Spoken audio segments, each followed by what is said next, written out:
Okay, so that's good.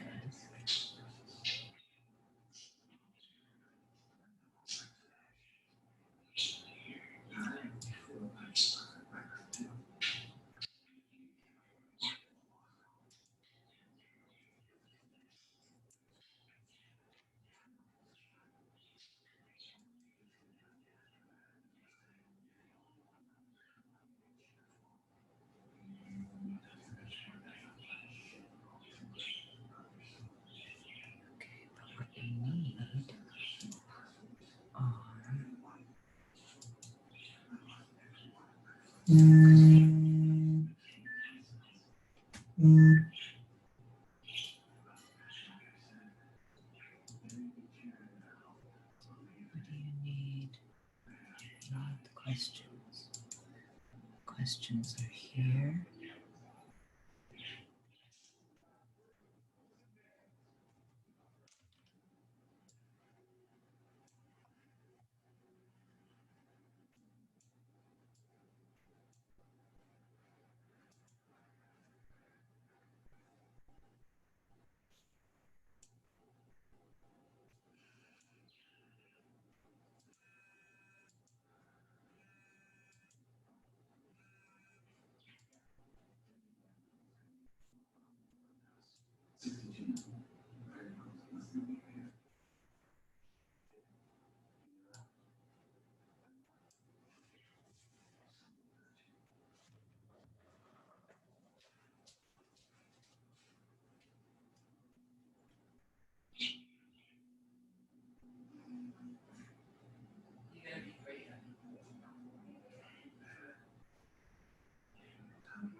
David, I'm gonna use the bathroom and then close the door.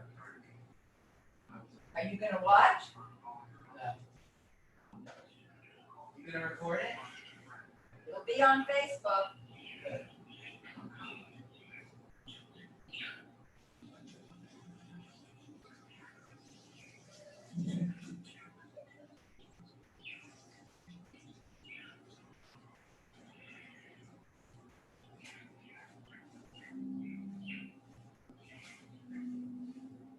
Say it's on Facebook, so I can watch it on Facebook.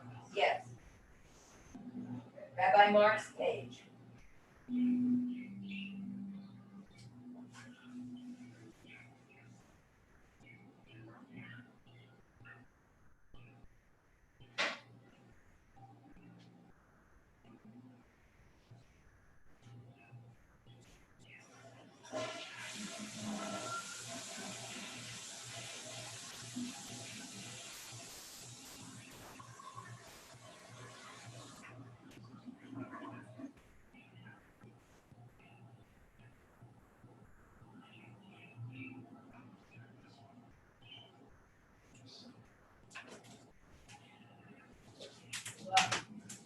Thank you.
Hello.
to meet Margaret, Schulke, and Roy Glassberg.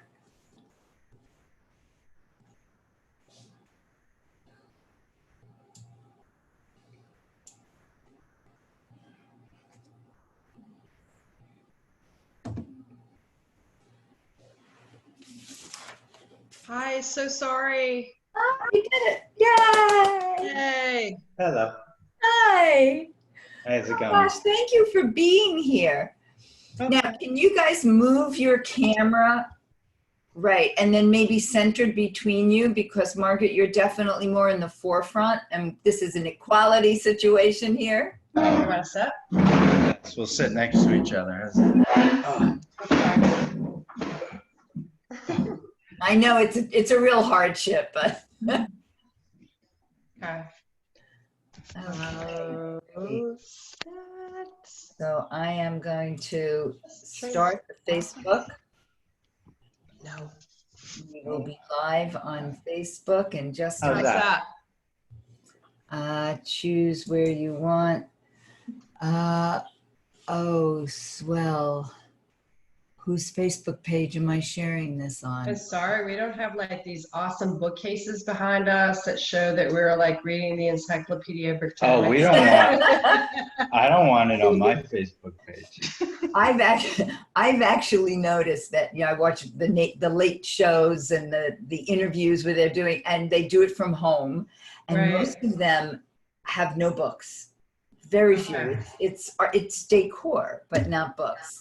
Okay, Well, we use a Kindle, that's why. Sorry? Who needs books? We have Kindle. No, but I've seen a lot of news shows where they have people at home, and it's like you have this bookshelf, and you feel like very undereducated if you don't have like the history of the United States from 1776 or something like that. So anyway, we got a blank slate behind us. I think we should Well, set that up over there. We got a nice would you like to move it? No, we're good. Oh, okay. We're good. I was suggesting our water view, but she said no. Unless you're on that side. You just No, have to do it just black. turn it.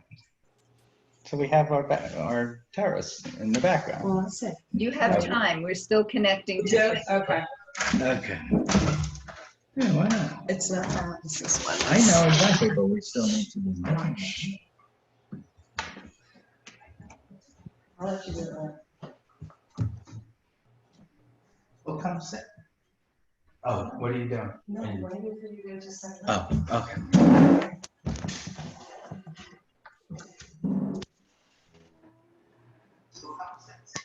Okay. Okay, we'll be with you in a moment. Something.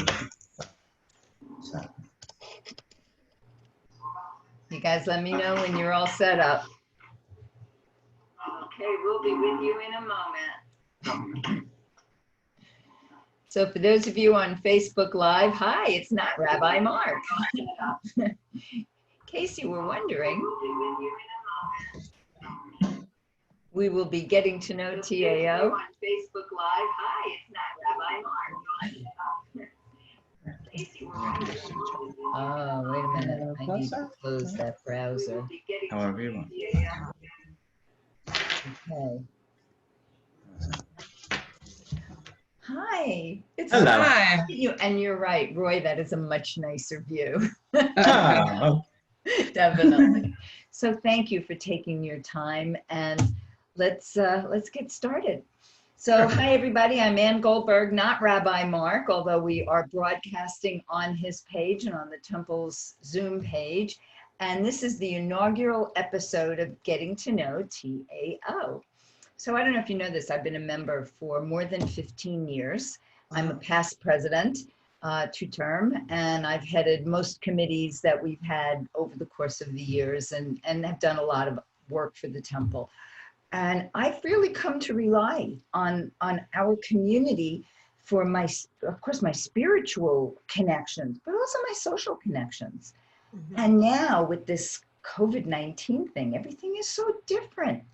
It's just, and so how do we maintain contact? And our community has grown. We've got lots of new members, and I don't know who they are. So Rabbi Marc had this incredible idea of how we can know each other and know each other better, even while not being together. So that is the kavanah, the intention behind getting to know TAO. And tonight, I'm really pleased to meet and to introduce Margaret Schulke and Roy Glassberg. So thank you guys for being here. Margaret, let's start with you. Where were you born? I was born in Rochester, New York, in a town called Brighton. Okay. And I lived there until I was 16 years old.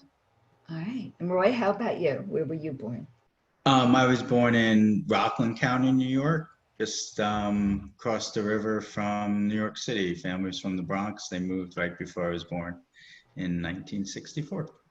My mom was from the Bronx. My dad was from Brooklyn, and somehow they got together. That is exactly the same as myself. My mom was from Brooklyn.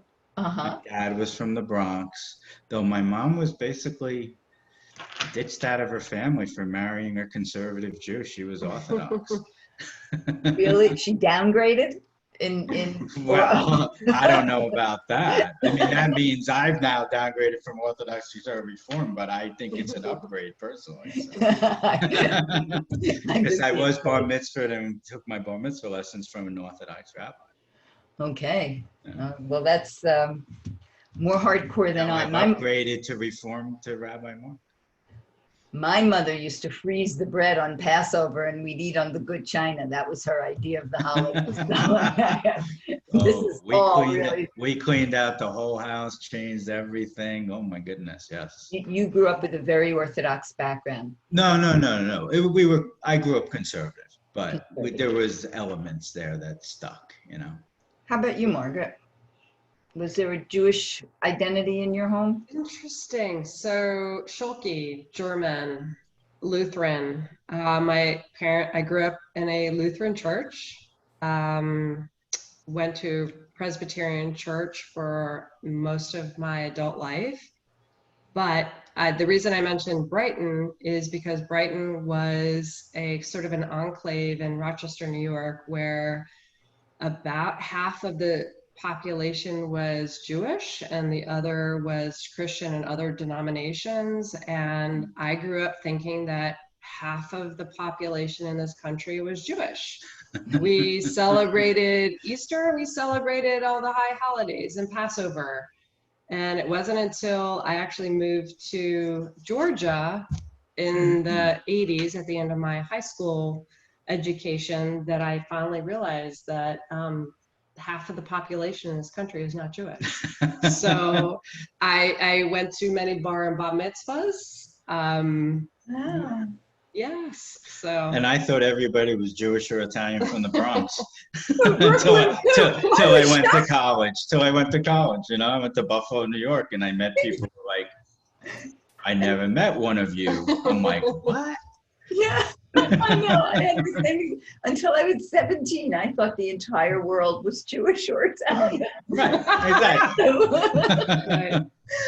Okay, so Margaret, what is or was, if you're retired, your profession? Oh, I'm still working really, really crazy busy right now. So I've been in the nonprofit world for most of my career. I work in homeless services. We work with people who are literally homeless, meaning they're on the street or living in shelters. We do work with veterans and families who are with children who are experiencing homelessness. So actually we're really busy right now. Oh, I would imagine. Yeah. So I don't know what the other question is. You know, it's tough right now. A lot of our clients, as you can imagine, are feeling the worst of these times. Fortunately, there are some federal funds coming through that are allowing our clients to stay in housing and access resources, but no, most days are very busy.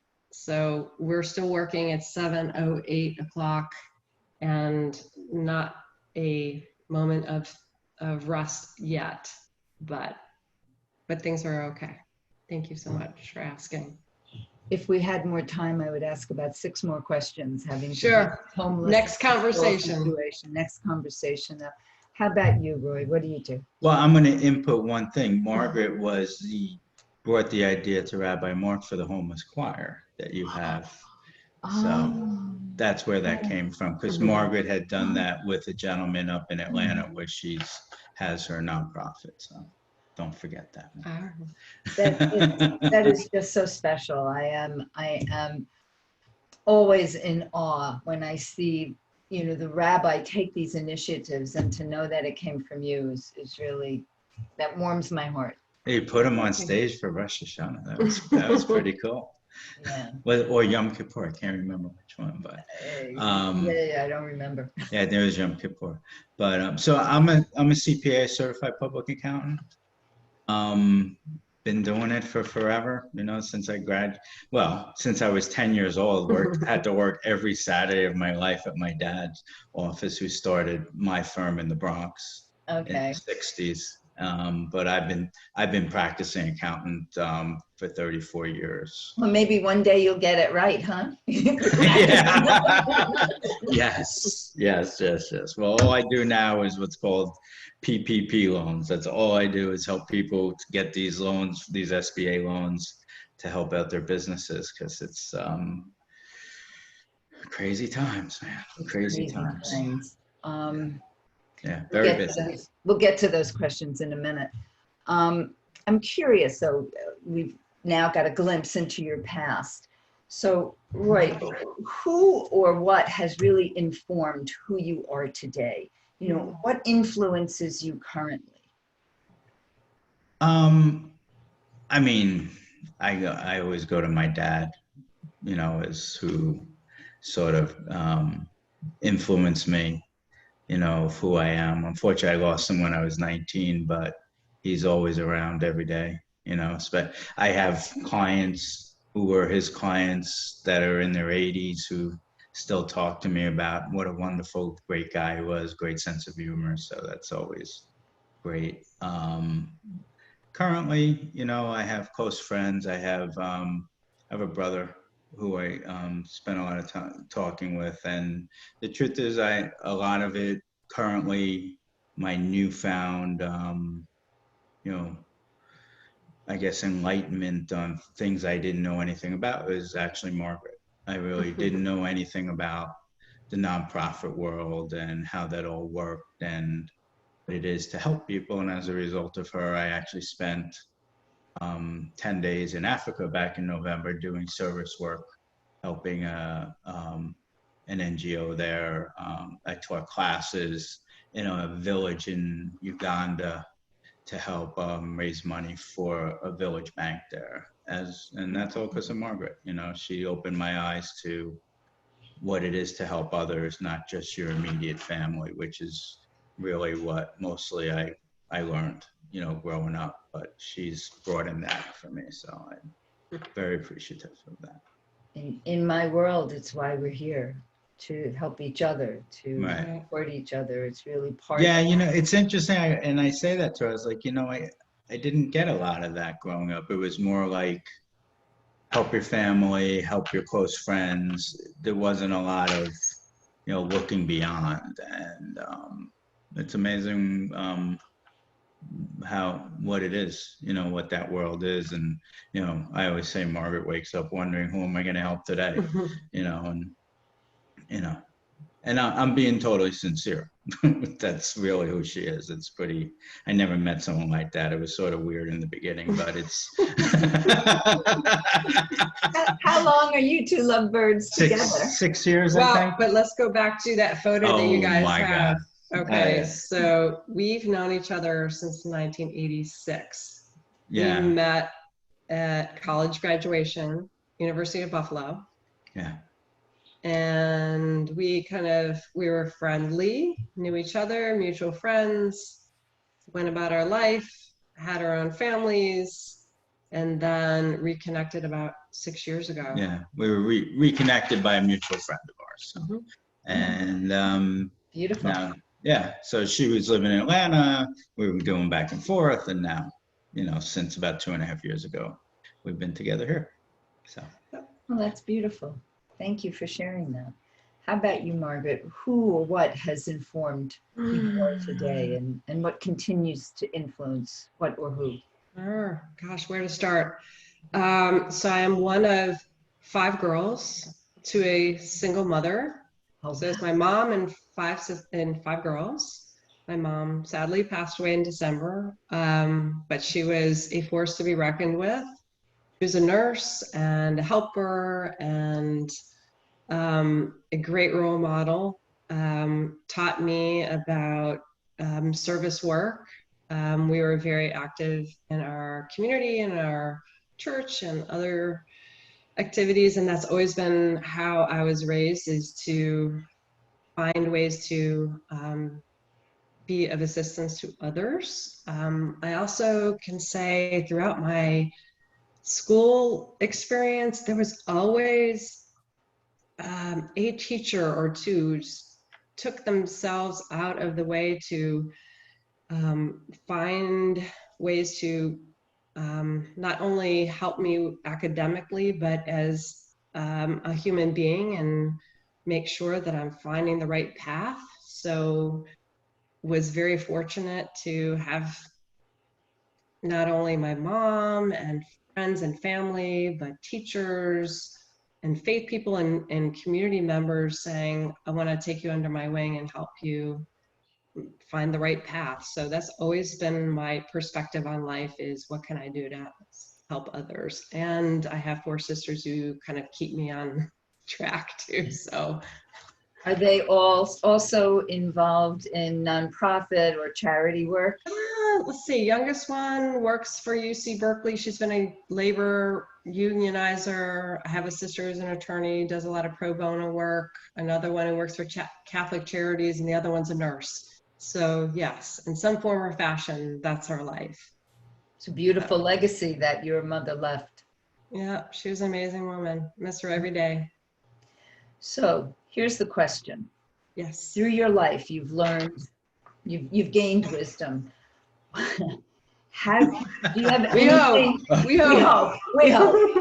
So is there anything that you can say, or what is it that helps you to navigate these times that might help inspire somebody else? Sure.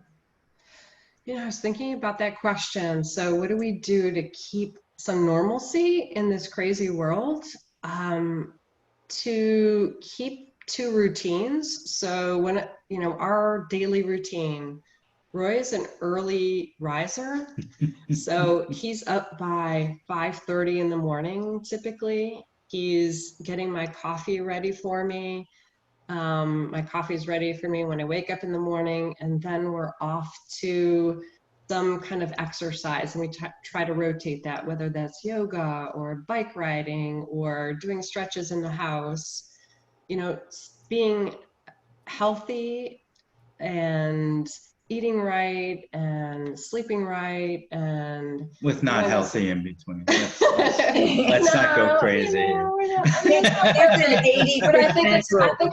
There you go, 80-20. I think it's important to try to keep some routine. I still, it's funny. I have staff meetings a couple times a week, and we have these surveys like who's actually in pajamas, which is fine. I actually try to get up every day, take a shower, get ready, dress like I'm going to work, because it's important for me to have the routine. Helps your head. It helps my head, exactly. Yeah. Really Yeah, does. so neither of us, we've both been essential workers. We both continued to work throughout this whole thing. Become more of, I've always had to be a listener in my business, but more of a listener now to a lot of people. Great. I mean, it's just amazing listening. I have clients throughout the country, hearing people in different parts of the country and how what they're seeing, their perspective, and people who are hurting, and going through the emotional gamut of not working and maybe knowing someone who's sick or they lost or wanting to get back to work, or that it's wow. I mean, the closest I have clients in their 80s and 90s, and no one, even my 90-year-old clients, like the closest I know to this is, when polio was around. But still, it was nothing like this. There Right. wasn't 7 billion people in the world. We didn't travel like we did. This is incredible. Yeah. I mean, this is incredible. You know, we won't be around to see what they write about this in 100 years from now, but it's going to be something. Because this, and we still don't know how it's going to unfold. I mean, it's just, so you got to just, you know, I think what Margaret says is important. Keep a routine. Keep a routine, keep a focus, and, you know, work on today, think about tomorrow, and help somebody else. Right. yeah. I'm a huge Mr. Rogers, Fred Rogers fan. I'm sorry, I got to quote Fred Rogers for a second. And he's like, the three keys to success. Number 1, be kind. Number 2, be kind. Number 3, be kind. And I think that's really what I'm really trying to focus on right now is we don't know what's going on with people in their lives. That's right. I'm being much more aware during our staff meetings of the fact that even though we've got work to do, that people are grappling with family issues, life issues, financial issues, and we're asking them to be productive. And I'm trying to be much more sensitive and thoughtful about what's happening kind of within their home and in their life. So just be more kind, because all of us are getting impatient and it's you know, my assistant says, she goes, unfortunately, we're seeing a lot of ugly. You know, we're seeing a lot of ugly is coming out of people that we've known for a long time, clients getting with money and stuff. It's I hope we get back. I hope we get back to some track of normalcy soon, whether it's different than it was or whatever, because it's people are out of their they're out of their comfort zone, and it's not always pretty, you know. So Well, their very safety and security is being threatened. I mean, their shelter, and so often their shelter is threatened. When your shelter is threatened, that's a basic human need, food and shelter. But then we've become, this has become political too. And that, who would ever thought a pandemic would become political, but it has. And I don't know.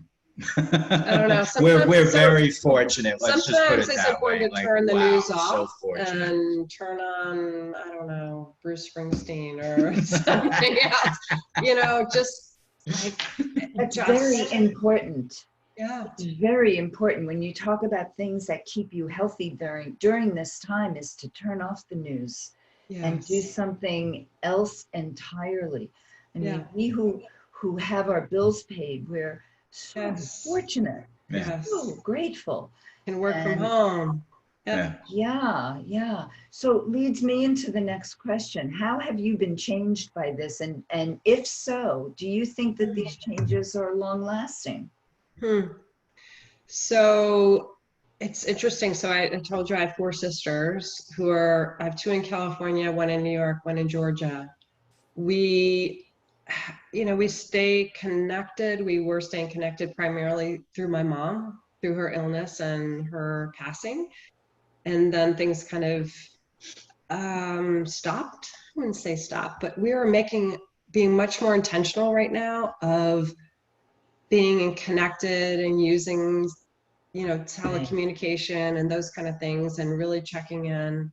And I'm finding that across the board, that people are reaching out and realizing that you can't take things for granted and that you have to find the time for friends and family.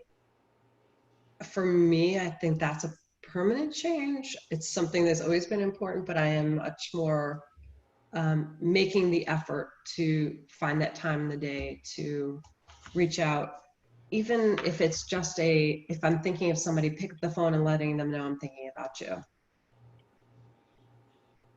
So. Right. Can you top that? No, I haven't had that big a change. I have a pretty small circle of friends and family, and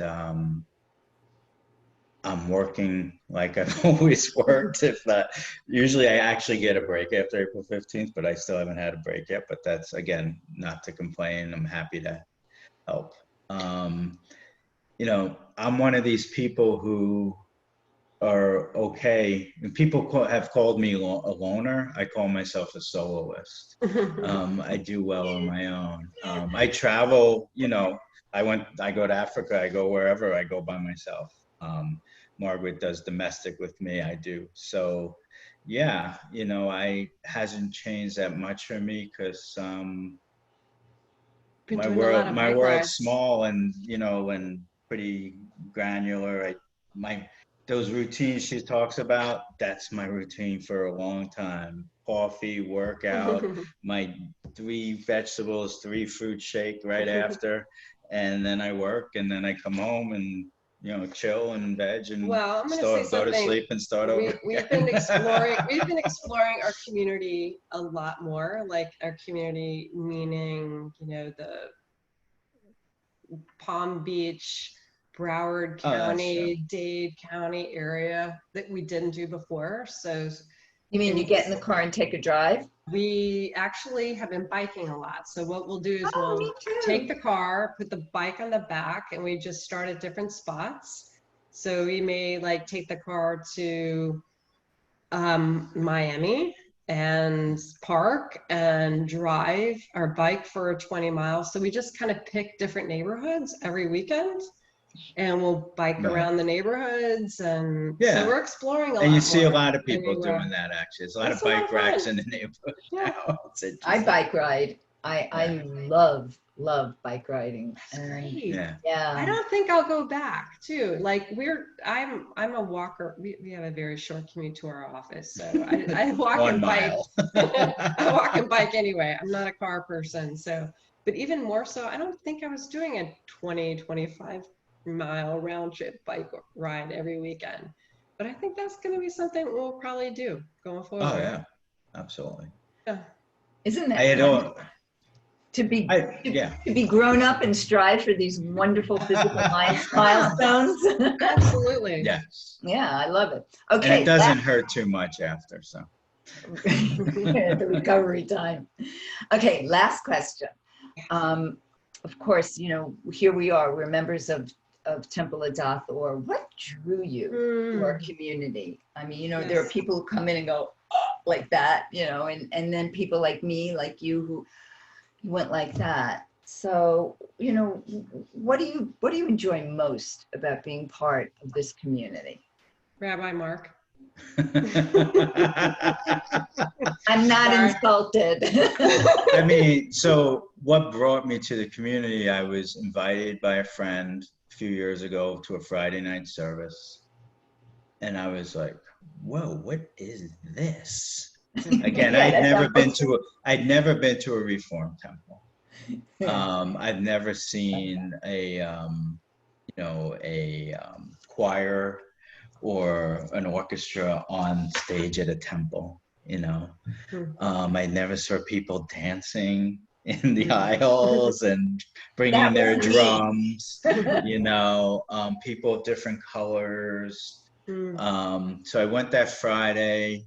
I enjoyed it. I brought my daughter, who at the time was she's 21 now. So what was that? Like 6 years ago, maybe. So, and even she liked it, like, whoa, check that out. And, you know, so I went I'm not a great practicer. I'm not a great person of groups. As I said, I'm a soloist, most comfortable that way. And, you know, but the high holidays are important to me. Both my parents are deceased. So I was always trying to find a place to go and do yortzeit for my parents. And,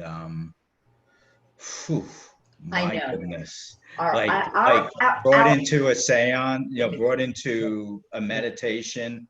And I was with my mom and dad that first time. My parents were divorced when I was 5. I held my parents' hands in that, and I had never done that in my life. And I was like, okay. I went home, I sent them a big check, and I was like, this is it. I don't, I found what I need, and I was just, and every time since then, it's something different and special. And again, to me, before that, it was always, it was sad, it was this or that. And, Mark even says, Rabbi Marc even says, it's not about being sad and depressed. This is about, reconnecting. And it works for me. It's incredible. Our high holy day services are thrilling to me.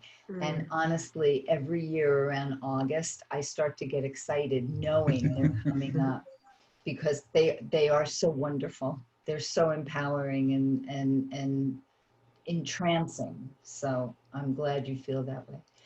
And Margaret, how about you? What drew you to TAO?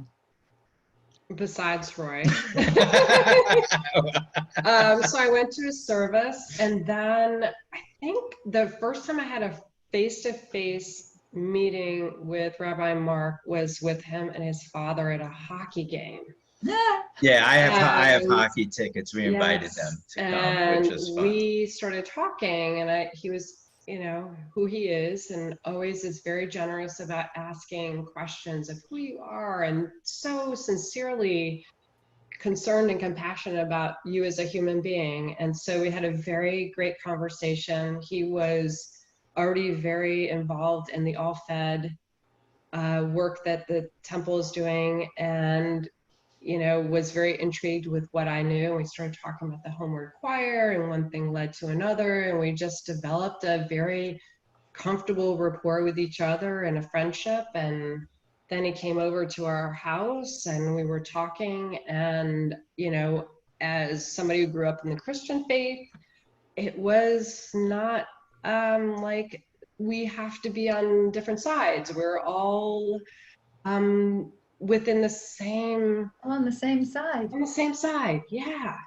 And I felt included and accepted, and he's open to conversation. And I think in these times right now, going kind of back to that, where people are kind of going on separate sides, and it feels like you're pitting one side against each other, it's really nice to have a place where you can feel like, even if you have different opinions, you're still working together towards the same goal, which is love, support, faith, community. And I don't know, I love him. I love his family. I love meeting his wife and his kids. And it's nice to, I've been searching for another community since I left Atlanta. So this is a good place for me. That warms my heart. Thank you. Really, thank you. It was a pleasure to meet you. Thank We're you. here for a half hour. How about that? What was the estimated time here? It was a pleasure. The time really flew by. And thank you. Thank you. Thank you. Thank you very much. Now that we know each other, and I don't think we live all that far, maybe we'll go bike riding sometime. There you That go. would be great. That sounds good. Where do you live? I live in Boca. Oh, okay. Well, Okay. we're on the C-15 canal in Delray. Right, that water is, the other side is Boca. We're in Delray, so. See that? We just got, I don't North know if Boca. you can see this, but we got a nice handwritten note from Rabbi Marc, by the way, which is very typical of him, for no particular reason, just to write a note to say he's thinking about us and sending his love. And he's just, he's a special person, and you feel the love. So. And I have to admit that a part of the, the balance of the bad and the some good that comes from this whole thing is that now with the Zoom services and events like this, more and more people can get to know who he is and the authenticity of what he says and how he teaches and the place he comes from. Mm-hmm. So thank you. Thank you for loving him along with all of us. And I look forward to meeting you when life resumes. Okay, Thank great. you. Have a good night. Thank you. You too. Bye. Bye. Bye.